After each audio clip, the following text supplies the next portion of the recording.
நெஞ்சோடு கலந்தவளே, என் உயிரோடு உறைந்தவளே, எனக்காக பிறந்தவளே, என் உயிரே.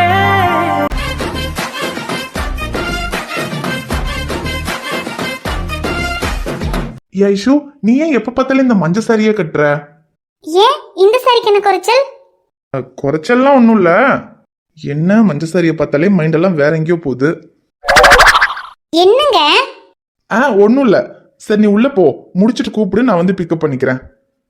என்ன நேத்து என்னமோ பாத்திரு பத்திரமாயிரு அப்படி இப்படின்னு ரொம்ப கேர் பண்ணிக்கிட்டீங்க. இன்னைக்கு என்னமோ சாதாரணமா போன்றீங்க. அப்ப இன்னைக்கு என் மேல அக்கறை இல்லையா? அக்கறை இல்லாமலாம் இல்ல. நேத்து உனக்கு எதுவும் தெரியாது, ஆனா இன்னைக்குதான் உனக்கு எல்லாமே தெரியுமே. நீயே கொஞ்சம் உஷாரா தான் இருப்ப. அப்புறம் அது மட்டும் இல்லாம நேத்து நான் போட்ட போடல இன்னைக்கு எவனாவது உன்கிட்ட பிரச்சனை பண்ண வருவான்? என்கிட்ட எவனும் பிரச்சனை பண்ண வர மாட்டான். ஆனா நீங்க யார்கிட்டயும் பிரச்சனை பண்ண போகாம இருந்தா சரி. சரி, நேத்து என்னமோ ரிசப்ஷன்ல உங்க வாப்பாக்கு தெரிஞ்சவங்க தான் இருக்காங்க, அதனால ஹாஸ்பிட்டலுக்குள்ள வரவே முடியாதுன்னு சொன்னீங்க. அப்புறம் நேத்து அவனுங்க என்கிட்ட பிரச்சனை பண்ணும்போது எப்படி கரெக்டா உள்ள வந்தீங்க?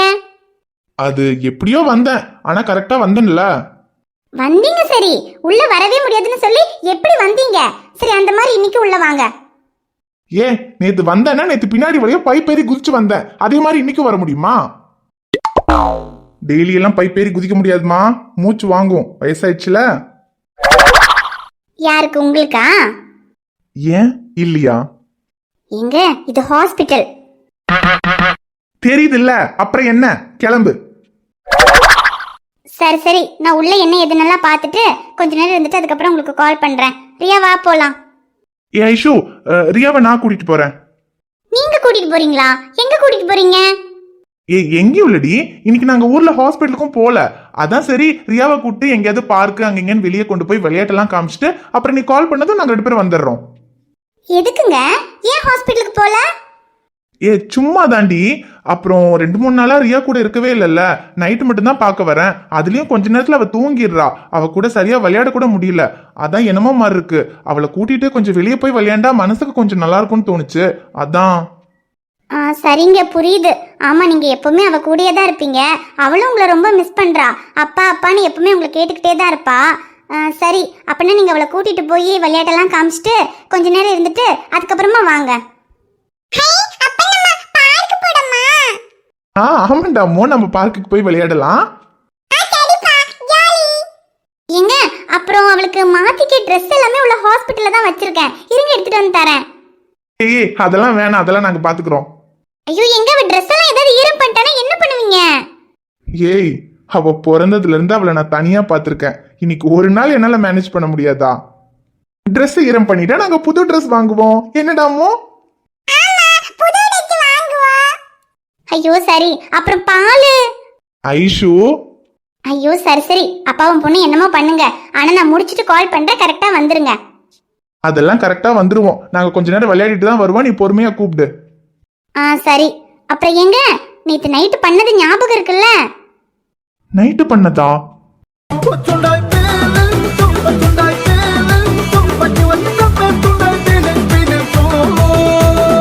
அதை ஏண்டி இப்ப ஞாபகப்படுத்துற? பேசாம நீயும் லீவ் போட்டுறியா? எங்க நேத்து சத்தியம் பண்ணது ஞாபகம் இருக்கான்னு கேட்டேன். சத்தியமா? சத்தியமா அதான் கேட்டியா? ஆமா, வேற என்ன? ஒன்னும் இல்ல. சரி, நேத்து நீங்க சத்தியம் பண்ணது ஞாபகம் இருக்கான்னு கேட்டேன். எல்லாம் ஞாபகம் இருக்குடி, நீ கிளம்பு. நான் கிளம்புறேன். சத்தியம் பண்ணிருக்கீங்க, சத்தியம் பண்ணிட்டு நீங்க மட்டும் எங்கேயாவது அவன் கூட சண்டைக்கு போனீங்கன்னு எனக்கு தெரிஞ்சது. அதான் சத்தியம் பண்ணிருக்கேன்ல. ஷமீர் ஒரு வாக்கு கொடுத்தா அது வாக்கு தான், அதுல இருந்து என்னைக்குமே மாற மாட்டான். என்னமோ சொல்றீங்க, ஆனா சக்தி அண்ணா எப்பவும் சொல்வாரு உங்க வாக்கும் பழைய சாக்கும் ஒண்ணுன்னு. அது ஏதோ அவன்கிட்ட சும்மா விளையாட்டுக்கு பண்ணுவேன், ஆனா உன்கிட்ட கொடுத்த வாக்கெல்லாம் வாக்குதான்.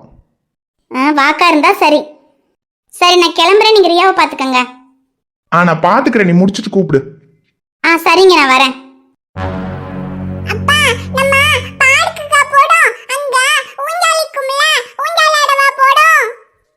இல்லடாமோ, நம்ம பார்க்குக்கு போல, நம்ம பேட் பால் விளையாட போலாமா?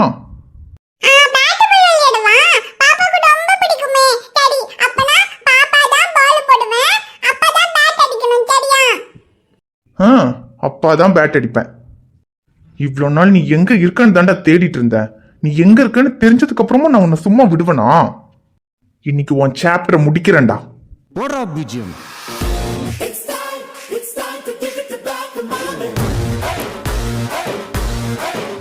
விடுறேன்டி. அதுக்கு முன்னாடி நான் சொல்றதை நீ கேட்கறேன்னு சொல்லு, நான் விடுறேன். என் பொண்டாட்டி மேலயும் என் பொண்ணு மேலயும் கை வச்சா என்ன ஆகும்னு உனக்கு தெரியணும்ல. டே ராகேஷ், நான் வரேன்டா.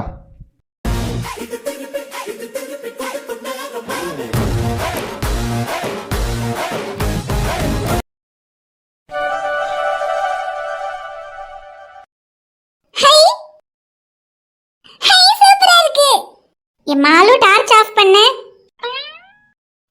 சாரிம்மா. எங்க மாலுக்கு இப்பதாங்க கொஞ்சம் உடம்பு தேறிட்டு வருது.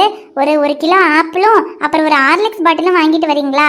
ஏன்னா அதெல்லாம் கொஞ்சம் சாப்பிட கொடுத்தாதான் பிள்ளைக்கு இன்னும் கொஞ்சம் பலம் வைக்கும். என்னது 1 கிலோ ஆப்பிள் 1 பாட்டில் ஹார்லிக்ஸா? இதெல்லாம் வாங்குறதுக்கு ஏது பணம்? என்ன உன் தம்பியே பணம் கொடுத்து வச்சிருக்கான்? எங்க நம்ம பிள்ளைக்கு தானங்க ஆப்பிளும் ஹார்லிக்ஸும் வாங்கிட்டு வர சொன்னேன். அதுக்கு எதுக்குங்க இப்ப என் தம்பி இழுக்கிறீங்க? நம்ம பிள்ளைக்கு தான். அதுக்குன்னு நம்ம இருக்கிற நிலைமையில இப்ப இதெல்லாம் வாங்க முடியுமா? இல்ல நம்ம கஷ்டப்படுறோம்னு உன் தம்பிக்கு தெரியும் தானே. உனக்கு சேர வேண்டிய சொத்தெல்லாம் மொத்தம் அவங்க பேர்ல தானே இருக்கு. அதை நமக்கு எழுதி வச்சா நம்ம பாட்டுக்கு நம்ம வாழ்க்கையை பார்த்துக்கிட்டு வேணுங்கிறத வாங்கிட்டு நம்ம நிம்மதியா சந்தோஷமா இருந்துட்டு போவோம்ல. அதையும் உன் தம்பி பண்ண மாட்டேங்கிறான். எப்படி எழுதி கொடுப்பேன்? சொத்து பத்தெல்லாம் நம்ம பேர்ல எழுதி வச்சாச்சுண்டா அப்புறம் எதுக்குமே அவங்க கிட்ட போய் கையை பிடிச்சு காலை பிடிச்சு நிக்க வேண்டிய அவசியம் இல்லைல்ல. அவங்கள பொறுத்த வரைக்கும் கடைசி வரைக்கும் நம்ம அவங்க காலடியிலேயே கிடக்கணும். அதுக்காக தானே சொத்தையெல்லாம் நம்ம பேர்ல எழுதி வைக்காம இருக்காங்க. அத்தை என்ன பேசுறீங்க? என் தம்பியெல்லாம் அப்படி கிடையாது அத்தை. இப்ப கூட அந்த சொத்துல எனக்கு பங்கு வேணும்னு கேட்டா உடனே அதை எழுதி கொடுத்துட்டு தான் அவன் மறுவேலை பார்ப்பான். ஆனா நான் தான் என் தம்பிக்கு எப்ப எனக்கு என்ன செய்யணும்னு தெரியுங்கிறதுனால எதுவுமே கேட்காம இருக்கேன். ஓ, இப்போ உனக்கு என்ன வேணும்னு உனக்கு தெரிஞ்சிருச்சாக்கு. புள்ள உடம்பு சரியில்லாம கிடக்கே. அன்னைக்கு வீட்டுக்கு வந்தவங்க சரி வெளியே போகன்னு அனுப்பிட்டோம். அதுக்கப்புறம் என்ன பண்ணிருப்பாங்க? வீட்டு செலவுக்கு என்ன பண்ணிருப்பாங்க? பிள்ளைக்கு உடம்புக்கு ஆஸ்பத்திரிக்கு காமிக்கிறதுக்கு என்ன பண்ணிருப்பாங்க? பிள்ளைக்கு ஏதாவது வேணுங்கிறது வாங்கி கொடுக்கறதுக்கு பணத்துக்கு என்ன பண்ணிருப்பாங்க? இது எதையாவது உன் தம்பி யோசிச்சிருப்பானா? அனுப்புனதே போதும், செலவு மிச்சம் காசு மிச்சம்னு சொல்லி போயிட்டான்ல. அதுக்கப்புறம் இப்ப வரைக்கும் திரும்பி பார்த்தானா? இவ்வளவுதான் உன் தம்பியோட லட்சணம். அதை புரிஞ்சுக்க. நீ தான் தம்பி தம்பின்ட்டு கிடக்க. ஆனா அக்கான்னு அவன் நினைச்சிருந்தானா உனக்கு பண்ண வேண்டியதை அவன் பண்ணியிருந்திருப்பான். அக்கா, டேய் கதிரு, வாடா. அக்கா எப்படிக்கா இருக்க? குழந்தை எப்படி இருக்கா? நல்லா இருக்கேன்டா. குழந்தைக்கும் பரவாயில்ல, அவளும் நல்லா இருக்கா. நீ வாடா உட்காரு. இல்லக்கா பரவாயில்ல, நான் உட்கார்றதுக்கெல்லாம் வரல. உனக்கு சேர வேண்டிய சொத்து எல்லாத்தையும் உன் பேர்லயே எழுதி வச்சிருக்கேன். அதை உனக்கு கொடுத்துட்டு போலான்னு தான் வந்தேன். சொத்தா? டேய் எதுக்குடா? நான் உன்கிட்ட அதெல்லாம் கேட்டனா? இல்லக்கா, நீ கேட்கலனாலும் இது செய்ய வேண்டியது என்னோட கடமை. அப்புறம் இது இன்னைக்கு எழுதுனது இல்லக்கா. ஏற்கனவே ஒரு தடவை ஒரு நிலத்தை விற்கிற விஷயமா கையெழுத்து போடுறதுக்காக உன்னை ரெஜிஸ்டர் ஆஃபீஸ்க்கு கூட்டிட்டு போயிருந்தல. அந்த சமயத்திலேயே உனக்கு சேர வேண்டிய எல்லாத்தையும் உன் பேருக்கு மாத்தி எல்லாத்தையும் உன் பேருக்கு ரெஜிஸ்டர் பண்ணிட்டேன். ஆனா அப்ப நான் உன்கிட்ட கொடுக்கல. சரி மாலு கொஞ்சம் பெருசானதுக்கு அப்புறமா இதை கொடுத்துக்கலாம், அது வரைக்கும் உங்களுக்கு என்ன தேவையோ அதை நானே பார்த்து பண்ணலாம்னு நினைச்சேன். ஆனா இதுக்கப்புறம் இதை கொடுக்காம இருந்தா சரிப்பட்டு வராதுன்னு தோணுச்சுக்கா. அதான் இதை உன்கிட்டயே ஒப்படைச்சிடலான்னு கொண்டு வந்தேன். டேய் அதெல்லாம் வேணாம்டா கதிரு. இது கொடுத்துட்டு இதுக்கப்புறம் இதோட உங்க வாழ்க்கையை நீங்களே பாத்துக்கங்க. உங்களுக்கும் எனக்கும் எந்த சம்பந்தமும் இல்லைன்னு சொல்றியாடா? ஐயோக்கா, நான் அப்படி சொல்லலக்கா. இது உன் பேர்ல எழுதி வச்சதுதான். இது இவ்வளவு நாள் என்கிட்ட இருந்துச்சு, இதுக்கப்புறம் உன்கிட்ட இருக்க போகுது. அவ்வளவுதானே தவிர அதுக்காக இதுக்கப்புறம் உனக்கு என்னன்னாலும் பிள்ளைக்கு என்னன்னாலும் நான் பார்க்க மாட்டேன்னு கிடையாது. இப்ப எப்படி உங்களுக்கு ஏதாவது தேவைன்னா நான் பார்த்து செஞ்சுக்கிட்டு இருக்கணும், அதே மாதிரி தான் நான் எப்பவும் செய்வேன்.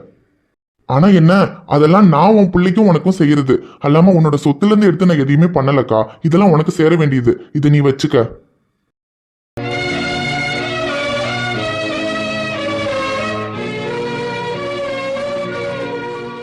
அப்புறம் அமுதா குழந்தைய பார்க்கணும்னே சொல்லிட்டு இருந்தா. நான் தான் இங்க கூட்டிட்டு வரல. நீ குழந்தைக்கு கொஞ்சம் சரியாயிடுச்சுன்னா முடிஞ்சா கொஞ்சம் உங்க வீட்டு பக்கம் கூட்டிட்டு வாக்கா. அவ பார்க்கணும்னு சொன்னா. டேய் அதுக்கு என்னடா? யார் என்ன சொன்னாலும் சரி, நான் சாயந்தரமா குழந்தைய கூட்டிட்டு வீட்டுக்கு வரேன்டா. சரிக்கா, அப்ப நான் வரேன். பாத்தீங்கல்ல, இதுதான் என் தம்பி கதிரு. என்னைக்குமே அவனுக்குள்ளத கூட மத்தவங்களுக்கு கொடுத்துதான் அவனுக்கு பழக்கம். மத்தவங்களுக்கு என்னைக்குமே அவனுக்கு வேணும்னு அவன் நினைச்சதே கிடையாது. இந்த சொத்துக்காக தானே என் தம்பியும் தம்பி பொண்டாட்டியும் கஷ்டப்படுத்துனீங்க. இந்தாங்க, இந்த சொத்தை நீங்களே வச்சுக்கங்க. இது என் பேர்ல தான் எழுதியிருக்கான். இனி இது உங்க பேருக்கு வேணும்னால நான் எழுதி கொடுத்துறேன். ஆனா தயவு செஞ்சு என் தம்பியை என்னையும் மட்டும் பிரிச்சிடாதீங்க. வா மாலு போலாம். என்னடா சேகர், உன் பொண்டாட்டி இப்படி பேசிட்டு போறா? அவ எப்படியோ பேசிட்டு போறான், நமக்கு என்னம்மா? நமக்கு வேண்டியது சொத்து, அது கிடைச்சிருச்சுல்ல. ஆமாண்டா, அதுவும் சரிதான். இவ பேர்ல தான் எழுதி வச்சிருக்கான். இனி அதையெல்லாம் எப்படியாவது நம்ம பேர்ல மாத்திட்டா அது போதும். அதெல்லாம் மாத்திக்கலாமா, இவ பேர்ல தானே இருக்கு, எங்க போயிட போகுது? சரி, என்னமோ சொத்து கிடைச்சிருச்சே, அது போதும். என்ன இவரு பார்க்குக்கு ரியாவை கூட்டு போற, நீ முடிச்சிட்டு கால் பண்ண நான் வரேன்னு சொன்னாரு. ஃபோன் பண்ண எடுக்கவும் மாட்டேங்கிறாரு. என்னம்மா தனியா வெளியே நின்றுட்டு இருக்க? அண்ணா வாங்கண்ணே, அது அவரு ரியாவை பார்க்குக்கு கூட்டிட்டு போனாரு. வேலை முடிச்சிட்டு கூப்பிட சொன்னாரு, கூப்பிட்டா ஃபோன் எடுக்க மாட்டேங்கிறாரு. அதான் ஃபோன் பண்ணிட்டு அப்படியே நின்னுட்டேன். என்னதான் அவன் மட்டும் ரியாவை கூட்டிட்டு பார்க்குக்கு போயிருக்கானா? நான் போன் பண்ணப்போ நீயும் அவனும் ரியாவும் 3 பேரும் பார்க்குக்கு போயிருக்கிறதால சொன்னா. என்னென்ன சொல்றீங்க? நாங்க 3 பேரும் போயிருக்கிறதா சொன்னாரா? அட ஆமாம்மா, நான் அவனுக்கு போன் பண்ணப்ப நாங்க 3 பேரும் வெளியே இருக்கோம்டா, ரியாவை பார்க்குக்கு கூட்டிட்டு வந்திருக்கோம், அதனால ஹாஸ்பிட்டல்ல ஒரு சின்ன வேலை இருக்கு, நீ போய் என்ன ஏதுன்னு பாருடான்னு சொன்னா. நானும் சரி என்னன்னு பாப்போன்னு வந்தேன், பார்த்தா நீ இப்படி சொல்ற. என்னென்ன சொல்றீங்க? என்கிட்ட ரியாவை பார்க்குக்கு கூட்டிட்டு போறேன்னு சொல்லி தான் கூட்டிட்டு போனாரு. உங்ககிட்ட இப்படி சொல்லியிருக்காருன்னா அப்போ அவர் எங்க போயிருப்பாரு? தெரியலையம்மா. சிங்கம் இறங்க காட்டுக்கு விருந்து, இவன் வேட்டைக்கு செதறனும் பயந்து, வெறும் புள்ளிக்கெல்லாம் முற்று புள்ளி எழுதி, கடல் உருவுற சம்பவம் உறுதி, இதுவரையில் நல்லவன் இருந்தான், இந்த கதையில ராசத்து முழந்தான், பத்தி குச்சியில எரிமலம் அவனு காதலி, குலசாமிய வேண்டிக்குமாவே காதலி, பாராசுமா ஒரு சாம மோதிடு.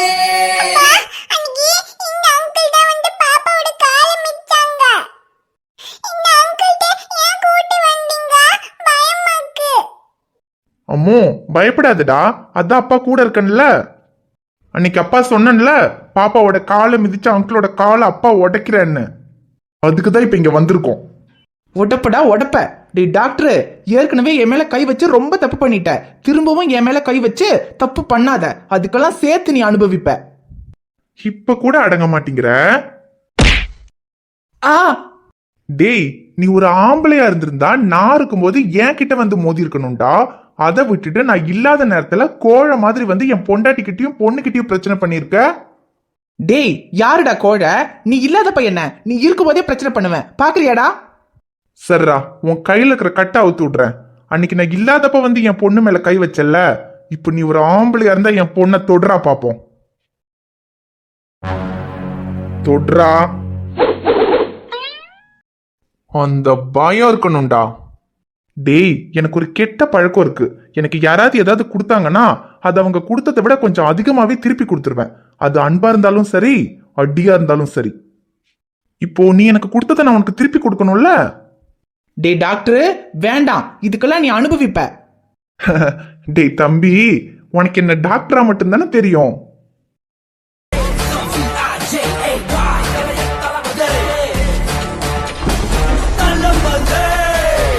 இப்போ ஆட்டத்தை ஆரம்பிக்கலாமா? டே அம்மோ, அன்னைக்கு இந்த அங்கிள் வீட்டுக்கு வந்து என்னடா பண்ணாரு?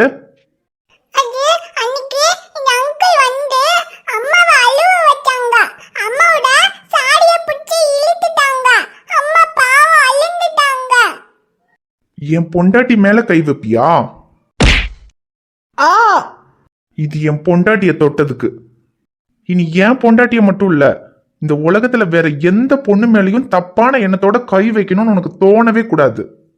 டி அம்மோ, அப்புறம் இந்த அங்கிள் என்னடா பண்ணாரு?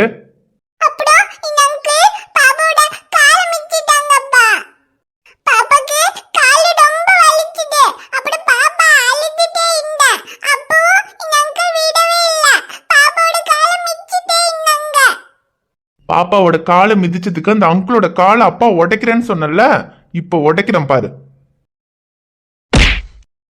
ஆ ஐயோ அம்மா.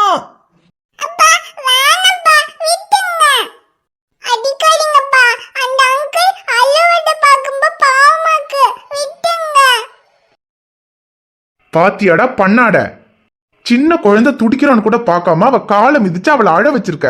ஆனா நீ வழியில துடிக்கிறத அவளால பார்க்க முடியல, பாவம் விட்டுருங்கன்னு சொல்றா. இதுதாண்டா ஏன் வளர்ப்பு. ஆனா உன் அப்பா உன்னை எந்த லட்சணத்துல வளர்த்திருக்கான்? நீ இப்படி கேடு கெட்டத்தனமா ஆனதுக்கு காரணம் நீ இல்ல, உன் அப்பன். ஆரம்பத்துல சின்னதா ஏதாவது தப்பு பண்ணும்போதே உன்னை அடிச்சு வளர்த்திருந்தா நீ இப்படிப்பட்ட தருதலையா வந்து நின்றுப்பியா? டேய், நானும் தப்பு பண்ணிருக்கேன், நான் ஒன்னும் பெரிய யோகியன்னு சொல்ல வரல. ஆனா என் அப்பன் எனக்கு சொல்லி கொடுத்த ஒரு விஷயம் இருக்கு. நீ வாழ்க்கையில என்ன வேணாலும் பண்ணு, ஆனா நீ பண்ற ஒரு விஷயம் அடுத்தவங்களை கஷ்டப்படுத்தவோ பாதிக்கவோ கூடாது. அடுத்தவங்களை கஷ்டப்படுத்தாம அடுத்தவங்களுக்கு நல்லது பண்றதுக்காக நீ பண்ற எதுவுமே தப்பு இல்லைன்னு என் அப்பா எனக்கு சொல்லி கொடுத்துருக்காரு. உன்னால எந்த விதத்திலயுமே அடுத்தவங்களுக்கு நல்லது நடந்தது இல்ல, உன்னால மத்தவங்களுக்கு கஷ்டம் தான் நடந்திருக்கு. இதுக்கப்புறம் உன்னால யாருமே பாதிக்கப்படக்கூடாதுன்றதுக்காக உன்னை போடுறதுக்கும் ரெடியா தான் நான் வந்தேன்.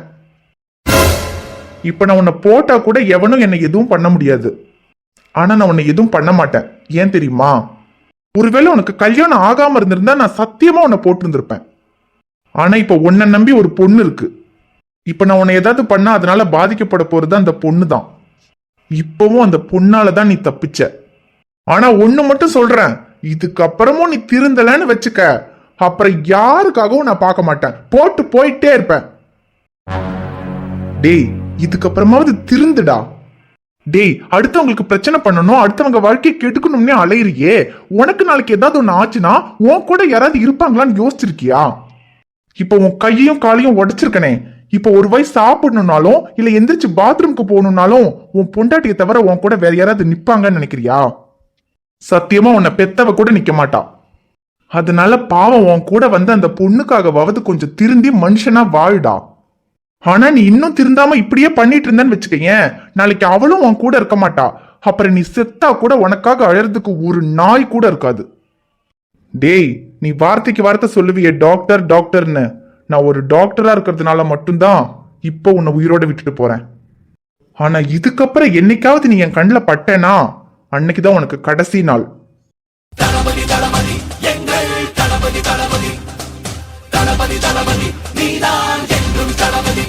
ஹாய் ஃப்ரெண்ட்ஸ், எல்லாரும் எப்படி இருக்கீங்க? நிச்சயமா நலமா இருப்பீங்கன்னு நம்புறோம். இந்த வீடியோ உங்களுக்கு பிடிச்சிருந்தா மறக்காம வீடியோவுக்கு ஒரு லைக் போடுங்க. வீடியோ பத்தின கருத்தை மறக்காம கமெண்ட்ல சொல்லுங்க. வீடியோவை உங்க ஃப்ரெண்ட்ஸுக்கும் ஃபேமிலிக்கும் ஷேர் பண்ணுங்க. சேனலை சப்ஸ்கிரைப் பண்ணாம பார்த்துட்டு இருந்தீங்கன்னா சப்ஸ்கிரைப் பண்ணிட்டு பாருங்க. பாப்பா உங்களை பார்க்க நாளைக்கு வரேன். பை.